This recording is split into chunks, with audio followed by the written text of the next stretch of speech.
Bonjour YouTube, j'espère que ça va bien, c'est Voltor. Aujourd'hui, j'avais le goût de vous partager une vidéo au sujet de Super Mario Wonder, plus précisément du premier monde que j'ai terminé à 100%. Bref, regardons ensemble comment faire un 100% sur le premier monde, c'est parti. Premièrement, oui, il y a des secrets dans les niveaux, mais il y en a aussi sur la map principale. En effet, j'ai découvert deux passages qui nous mènent à Captain Toad. De mon côté, j'ai découvert deux tuyaux, un au niveau de la map supérieure, donc la partie du haut. En haut à droite, en fait, il y a un tuyau caché derrière le décor. Lorsqu'on l'emprunte, on se rend dans un autre monde un peu, là, où on découvre Captain Toad qui nous récompense avec des pièces violettes. C'est la même chose avec le passage en souterrain dans le premier monde. En haut à droite, on se retrouve encore une fois avec un tuyau caché qui nous mène à Captain Toad. Il nous récompense avec environ 50 pièces violettes qui ne sont pas nécessaires à notre progression, mais qui ajoutent un petit quelque chose, une récompense pour notre exploration de la map. De toute façon, lorsque vous aurez tout trouvé, lorsque vous aurez accompli la majorité des choses à faire dans le premier monde, il y aura un message qui s'affichera et on va vous récompenser en fait là, avec des pièces violettes pour l'accomplissement de l'entièreté du premier monde. Donc, tant que vous n'avez pas eu le message, c'est qu'il y a encore des choses à découvrir. Il y a 3 sorties secrètes dans ce premier monde. L'une d'entre elles mène encore une fois à Captain Toad, tandis que les 2 autres mènent à d'autres passages qui débloquent des niveaux ou du contenu annexe. Par exemple, dans le 2e niveau, donc la parade Piranha, on se retrouve avec une section musicale et à la fin de celle-ci, lorsqu'on obtient la graine prodige, il y a un passage avec 3 tuyaux en haut à gauche. Il vous suffit de prendre de l'élan et de revenir en arrière pour sauter par-dessus ce passage-là et vous aurez une sortie secrète qui mène à Captain Toad. La 2e sortie considérée secrète se retrouve dans le 4e niveau, en tout cas dans l'ordre dans lequel j'ai fait les niveaux personnellement parce que c'est un peu aléatoire dans ce jeu-là. Bref, le niveau s'appelle Courceratops et il faut tout simplement suivre le trajet de la graine prodige afin d'avoir la sortie secrète. C'est la moins secrète des 3, honnêtement. La dernière sortie secrète de ce monde-là se retrouve dans l'espèce de niveau difficile qu'on débloque vers la fin du premier monde. Le niveau se nomme Cavalcade à dos de Courceratops. Je l'ai eu. Dans ce niveau-là, il suffit d'avoir dans notre inventaire l'objet qui nous permet de nous transformer en éléphant à la toute fin du niveau. Donc au lieu de tout de suite entrer dans le tuyau rouge, il faut utiliser l'item et détruire le mur grâce à notre trompe et on débloque le passage secret. J'ai aussi trouvé qu'il y avait certains passages secrets concernant les graines prodiges, donc des passages un peu plus difficiles où il faut réfléchir ou essayer de trouver un passage particulier. Donc quelques graines là, qui m'ont posé problème personnellement, donc plusieurs essais là, ont dû être réalisés afin de les trouver. Il s'agit en fait de 4 ou 5 graines, là, donc c'est pas énorme. Parfois, il suffit tout simplement de revenir en arrière, donc sur notre trajet, afin que certains ennemis viennent détruire là, les objets et nous permettent d'atteindre les graines. C'est le cas avec le niveau Koopa et Patin. Donc n'hésitez pas à revenir en arrière, c'est vraiment un jeu qui te permet de le faire, de découvrir certains secrets. Je vous mets des passages là, où en fait je suis revenu en arrière afin de débloquer des petits passages annexes, trouver des pièces supplémentaires. Donc il y a du contenu assez intéressant lorsqu'on explore vraiment les niveaux. Dans la vallée des Spikes, il y avait un passage secret où il faut rester là, sur un des tuyaux où on retrouve la fleur qui nous parle. Lorsqu'on reste sur celle-ci, le tuyau descend et on atteint une section avec la fleur prodige. Il y a aussi le niveau où il faut déplacer les tuyaux dans le bon ordre afin d'atteindre l'emplacement, donc pouvoir l'activer. Ça c'était assez simple comme énigme. Il y avait 2 tuyaux à pousser, donc il faut commencer par celui du bas, puis y aller avec celui du haut par la suite. Un autre niveau qui m'a grandement surpris, c'est les roulipots cosmiques. Donc on se retrouve avec un passage juste avant le drapeau final, où en fait il ne faut pas aller vers le drapeau, mais plutôt faire un demi-tour et sauter sur le mur pour atteindre une toute autre zone dans le niveau. Je crois que c'est à environ le double du niveau qui se passe cette fois-ci dans l'espace.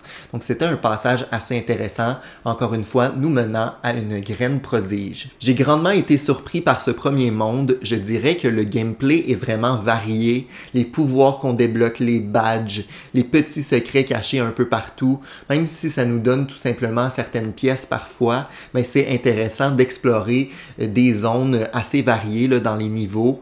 Donc j'ai adoré mon expérience sur ce premier monde. Le boss aussi, là, donc Bowser Jr. est assez intéressant. Ce qui m'a marqué, c'est principalement le côté artistique de certains niveaux, certains passages assez intelligents, l'utilisation du décor, les interactions qu'on a avec les objets, avec les pouvoirs, c'était étonnant. Je vous laisse donc pour la suite de la vidéo dans laquelle je vous présente en fait chaque niveau avec l'emplacement de chaque pièce afin d'accomplir le monde 1 à 100%.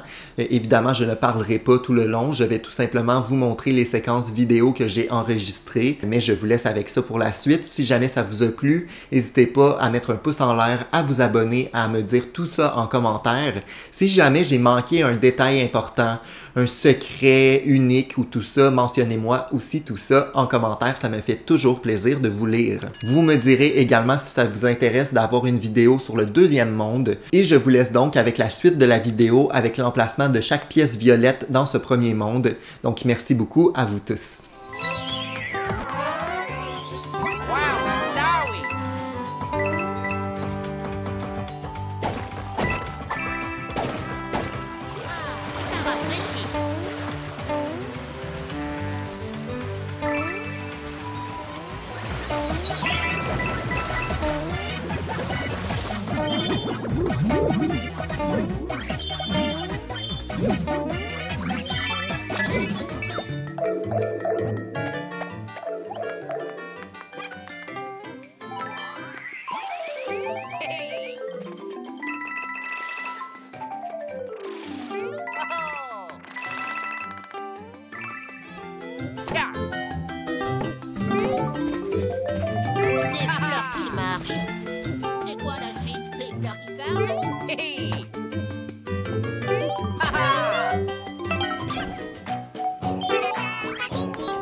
Une belle détente! Oh! Oh! Pas mal!